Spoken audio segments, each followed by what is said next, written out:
ова издание. Републиканците во Сенатот со нов предлог за отворање на владата. Демократите го отфрлаат. Денес почнува Светскиот економски форум во Давос. Трговските тензии во фокус на разговорите, предупредуваат економистите. Фудбалскиот клуб Реал Мадрид организираше камп во Охрид. Како помина, ќе слушнете во продолжение. Останете со нас.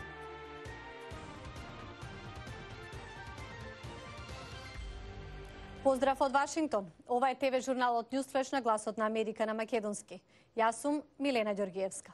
Републиканците во Сенатот денес ќе го представат предлогот за владините трошоци, со кој треба да се стави крај на делумното владино затворање. Овој план е на иста линија со предлогот на Трамп. Демократите велат дека тој не води никаде. Предлогот е 5,7 милиарди долари за изградба на ѕид долж американско-мексиканската граница, зашто председателот Трамп уште од почетоците на кампањата го истакнуваше како неопходен за запирање на илегалната имиграција и протокот на дрога преку границата. Демократите возвраќаат дека ѕидот е скап и неефикасен начин за постигнување на целите и наместо тоа предлагаат 1,3 милиарди долари за други мерки, како зголемување на бројката на имиграциони суди и технологија за надгледување на пограничните минувања. Лидерот на мнозинството во Сенатот Мич Меконел планира да закаже гласање уште неделава. Во услови на политичка несигурност и трговски тензии во светот, околу 3000 политички и економски лидери денес се собраа во Давос за да дискутираат за глобалниот бизнис и економските трендови. Политичката несигурност и трговските тензии можат негативно да се одразат врз економскиот раст, предупредија економистите. Групата за борба против сиромаштијата Оксфам испрати порака до лидерите кои учествуваат на форумот. Ова е порака до најбогатите и најмоćните луѓе во светот, до политичките лидери. Преземете акција за намалување на екстремната нееднаквост, бидејќи таа е надвор од контрола, вели групата. The bottom line is that after 2 years of solid expansion, the world economy is growing. Директорката на Меѓународниот монетарен фонд Кристин Лагард оцени дека глобалната економија расте, но побавно отколку што се очекуваше. Грчкиот парламент денес расправа за договорот од Преспа што се очекува да ги нормализира грчките односи со Македонија по насилните протести во Атина. Гласањето начелно е закажано за четврток, со што Македонија треба да го промени името и Грција да ја тргне блокадата кон НАТО и Европската унија. Грците се поделени за Преспанскиот договор, со кој Македонија треба да се применува во Северна Македонија. А неколку демократи веќе се во трка за председател во 2020-та. За сега нема јасен фаворит за освојување на демократската номинација. Джим Мелоун има повеќе. Демократката Елизабет Ворен е меѓу првите што беше во Нью Хемпшир и Ајова. Денес минимална сатница во Америка нема да им помогне на мајка и бебе од сиромаштија. За мене тоа е многу важно. На кампањата беше придружуван од поранешниот секретар за урбано планирање. Заедно ќе покажеме дека надежта е поголема од стравот, светлината е поголема од мракот, вистината е поголема од лагите. Ворен е една од неколкуте жени од Демократската партија кои веќе се во трката или се очекува да се приклучат. Сенаторката од Њујорк Кирстен Гилибанд, конгресменката од Хаваи Тулси Габард, сенаторката од Калифорнија Камала Харис и сенаторката од Минесота Еми Клобахер. Други кои разгледуваат учество во трката се поранешниот конгресмен од Тексас Бет Орурк, сенаторот од Нью Џерси Кори Букер, поранешниот подпредседател Џо Бајден, кој беше во кампања за демократите на минатогодишните делумни избори.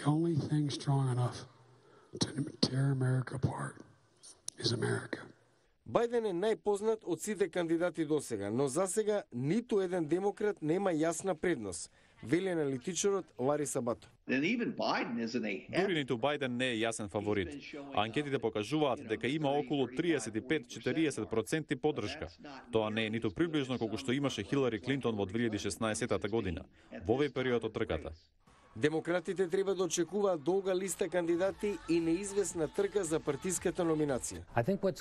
Мислам дека е јасно дека во овој процес за номинацијата ќе видиме тесна трка како во 2000-тата меѓу Ал Гор и Бил Бредли или Хилари Клинтон и Берни Сандерс во 2016 година.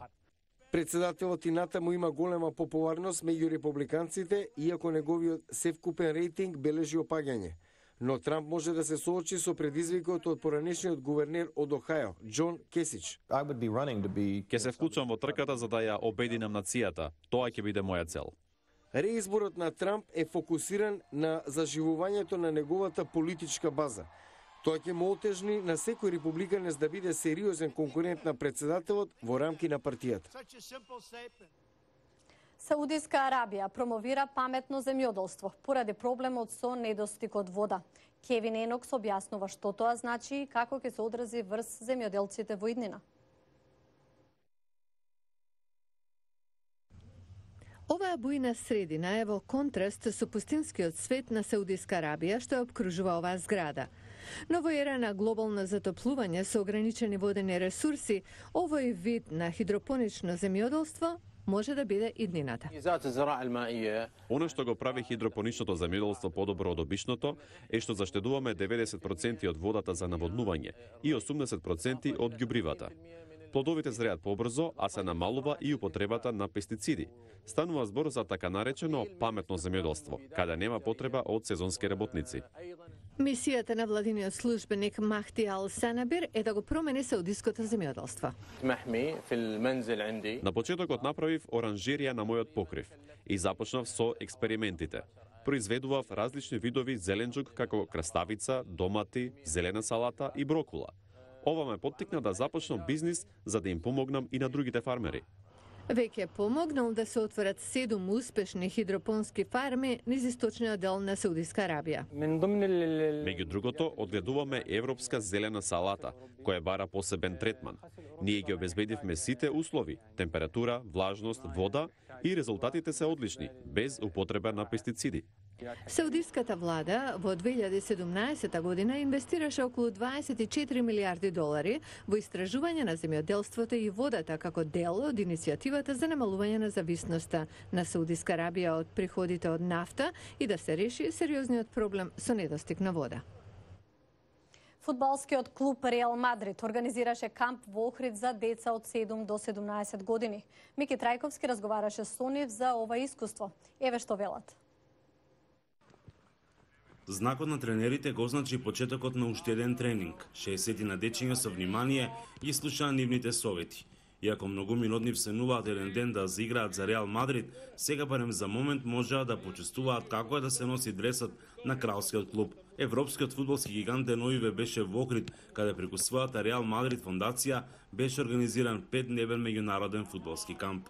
Еден ден сонувам и јас да играм за најдобриот клуб на светот Реал Мадрид. Во овој камп сам дошол затоа што волим Реал Мадрид. Овој камп дојдов затоа што го сакам Реал Мадрид. Овде се дружиме и играме фудбал. Помеѓу присутните беа и неколку девојчиња.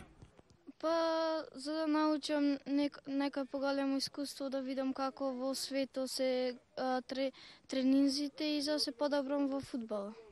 Учесниците од Македонија, Албанија и Косово од фудбалските тренери од Мадрид учеа за фудбалската игра, но и многу повеќе од тоа. Нашата главна цел во кампот не е талентот, туку спроведување на повеќе цели, а тие се да ги учиме децата на вредностите на тимска работа, лидерство, почитување, самоконтрола и напорна работа. Ние сакаме нашите деца да продолжат да учат и да бидат подобри не само во фудбалот, туку и во нивниот секојдневен живот. Покрај тренинзите за младите фудбалери се организираше и теоретска настава, преку која се запознаваат токму со овие вредности. Охрид одбран за домаќин, бидејќи тоа било најубавото нешто од Македонија. Што значи за градот Охрид? Значи многу, првенствено значи промоција за Македонија, затоа што повторно ќе споменам. Се работи за еден клуб кој што е лидер во она што се нарекува фудбал, најважната споредна работа на светот. Но организаторите кои велат дека вакви кампови ќе се организираат во иднина, имаат една цел. Ќе се обидеме, значи, буквално да направиме се за Реал Мадрид и за светот да видат доколку има некој талентирано дете овде кај нас во Македонија да игра таму некаде дали. На овој начин Охрид и Македонија се дел од мапата на 50 држави во светот каде Реал Мадрид организирал вакви кампови. Од Охрид за Гласот на Америка, Мики Трајковски. Благодарам на вниманието, имајте убав ден и се гледаме утре повторно. Пријатно.